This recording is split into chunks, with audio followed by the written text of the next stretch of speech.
嗨，大家好呀！我一直觉得德国是比较适合工薪家庭的孩子来留学的国家。首先，当然是因为它不收学费，如果你想出国留学，不会因为这一关就被卡住。而且在德国，学生的消费也是比较低的。我们可以拿和德国相毗邻的法国来做对比，去法国留学也不用交学费，但是法国的消费比德国高多了，是翻倍的那种。法国巴黎学生宿舍的平均月租就要850欧。上期视频我算出来德国留学的费用，一个月包括食宿医保，总共才700欧。当然，大城市的消费会略高一些，像慕尼黑啊、法兰克福啊，一个月大概能高出30%到40%吧。其次呢，德国的治安很好，城市环境非常干净整洁。虽然有大量的难民涌入，但是难民居住的区域相对比较集中，基本上的大环境还是比较安全的。法国相比较起来就略显脏乱哈，治安那就更不用提了。去过法国巴黎旅游的小伙伴，几乎没有一个没有过被偷或者被抢的经历。我们申请的是德国的公立大学，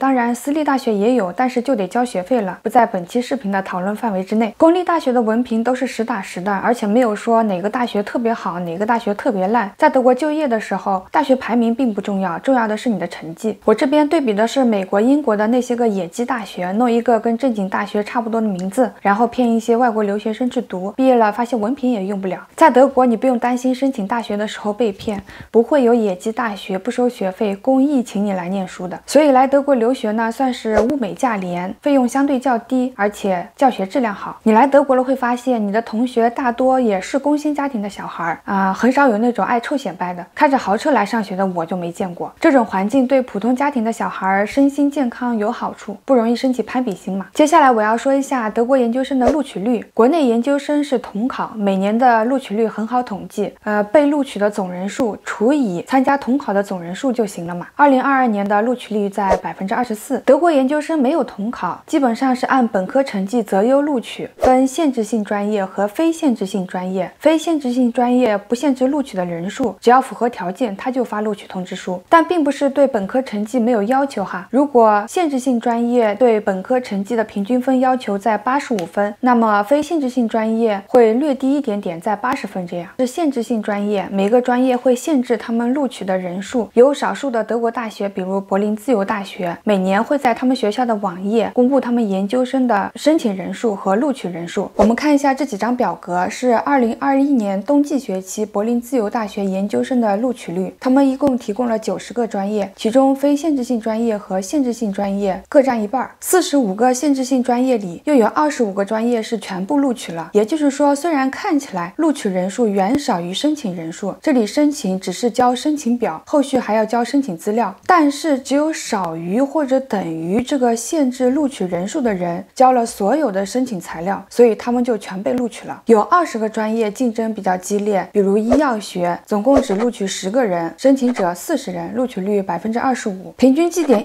1.5都得等12个学期，那录取的绩点应该是在1.3以内了。最夸张的是 Data Science 数据科学，有770个人申请，最后才录取23个人，录取率3%。其实从这几张表格来看，只有少数几个热门专业的录取率是低于中国研究生的录取率24%的，整体的录取率还是比较高的。我把这几张表格放在评论区，大家感兴趣的可以仔细再看一看。